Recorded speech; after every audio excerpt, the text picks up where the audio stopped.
एक दिन की बात है। नन्ही ईशा सहन में बैठी आसमान को देख रही थी। उसके दिल में एक सवाल उठा। वो अपनी दादी की तरफ मुड़ के बोली, दादी, ये आसमान कितना बड़ा है ना।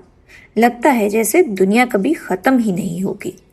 दादी ने प्यार से मुस्कुराते हुए बोला, हाँ बेटा, आसमान बहुत बड़ा है, लेकिन क्या तुम जानती हो कि एक चीज आसमान से भी ज्यादा बड़ी है? ईशा ने हैरानी से पूछा, आसमान से भी बड़ी? वो क्या दादी? दादी ने नरमी से कहा, वो है खुदा की मोहब्बत। बाइबल में लिखा है, क्योंकि खुदा ने दुनिया से ऐसी मोहब्बत रखी कि उसने अपना इकलौता बेटा बख्श दिया, ताकि जो कोई उस पर ईमान लाए हलाक ना हो बल्कि हमेशा की जिंदगी पाए। ईशा की आंखें खुशी से चमक उठी। तो मतलब खुदा सबसे मोहब्बत करता है, मुझसे भी?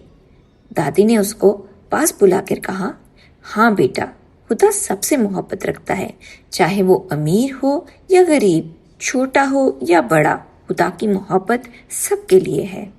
ईशा मुस्कुराते हुए बोली, ये तो सबसे खूबसूरत बात है, तो फिर मुझे भी दूसरों से मोहब्बत करनी चाहिए ना?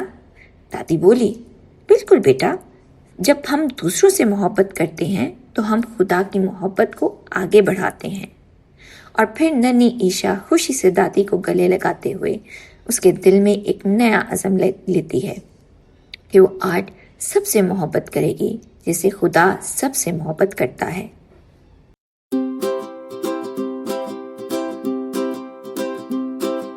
खुदा की मोहब्बत सबसे है प्यारी।